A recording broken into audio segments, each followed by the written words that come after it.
And then we can see this especially in terms of contemporary expressions, both in literature and in life in general.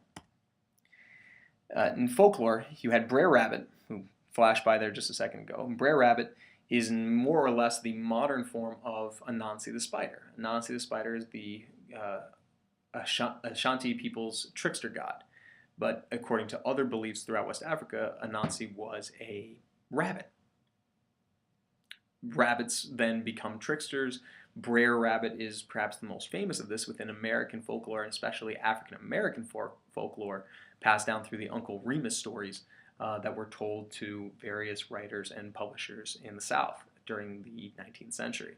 So we get all these Brer Rabbit stories wherein tricksters and cunningness and the animals that we see in animism play themselves out again in the folklore and folk stories that give us a moral teaching.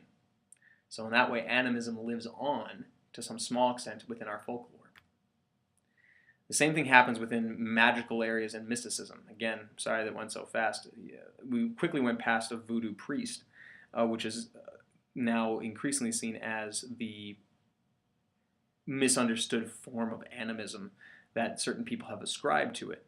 It's become popular culturalized and it's turned into all manner of different things. And this has the idea of the magical Negro, if you know that meme or that cliche within literature, that African Americans have a greater religious power, a greater religious authority and responsibility, that they therefore are morally, religiously more virtuous and superior to white Americans. That is, it's worth noting, primarily a device used by white writers, not by African American writers.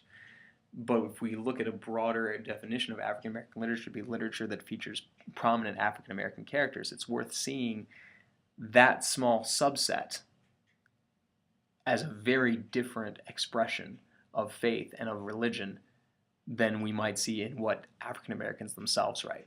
So it's important to differentiate between those two, and I use that mostly as a counterexample rather than a true one. There's also the idea of impending salvation or a rebalancing of what is right and what is wrong.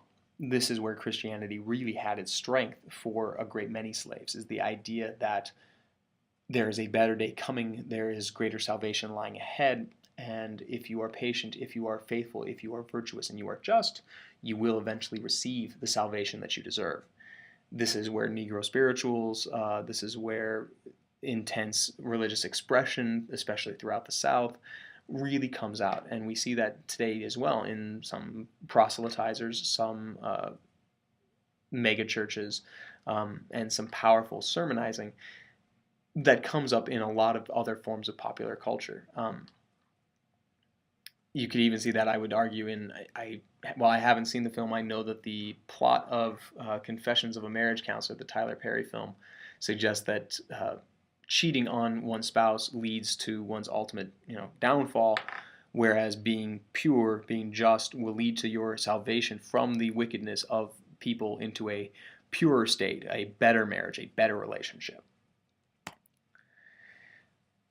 For those who convert to other faiths, there are other things that we see, particularly the endurance of trials. If you take a look at Judaic faiths and Judaic expressions within the African American community, Judaism is largely based on people who suffered and people who endured a great many injustices throughout their time on earth and throughout their religious history, which is a natural connection, I believe, with a number of African Americans who are very close to slave heritage or slave relationships. So they want to remember the value of endurance above others.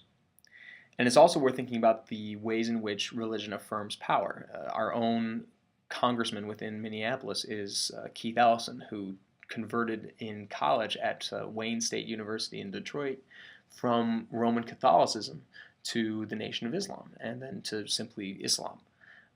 He hasn't adopted any different name, but he has said that it simply just worked for him. He found inspiration and drew power from changing the faith. That this is something that empowers, and that's really a point that you'll see as we read through Malcolm X, the idea behind the affirmation of power, behind the strength and encouragement of others into doing something for yourself, doing something for your community, and taking action and seizing control, seizing power of the situation, living for the moment rather than waiting for the impending salvation that has been promised through Christianity. So in summary, think about these big things. Religion influences African American literature much as it influences other people. It's there for all of us. It's in the water. It's impossible to extricate ourselves from it. You can't go to an a-religious mindset. You can't avoid it in many ways. Whether or not you believe that that's really playing out in the writing or not, I can't really control. But I think if you were to look for it, you would find it. It's also worth knowing that in general, in literature, authors pass along morals, messages, and observations about the human condition. That's what we call themes. Just noticing these things about it. And they do it with both good things that they notice and evil things that they notice. Where there is evil, they see something to be rectified, they see something to be changed, and they can even lead them to criticize faith. As you'll see in Malcolm X's book, as you see in Solomon Northrop's 12 Years a Slave, as you see in a variety of texts that raise questions about the power of faith and whether or not it is, in fact, perhaps too powerful. And finally, it's worth noting that particularly within the African American literature that we're studying, religion often reflects those three distinct backgrounds, histories, and needs. It reflects the animism, the Christianity, and the modern changes in faith. It reflects a history that is based on both change, slavery, and attempts to empower. And all those changes, all those needs are played out through the morals and the religious beliefs and the religious structures that suffuse African American literature. That concludes this lecture. Thank you very much for listening, and have a great rest of your day. Be sure to leave any comments that you might have in the comment section below. Thank you.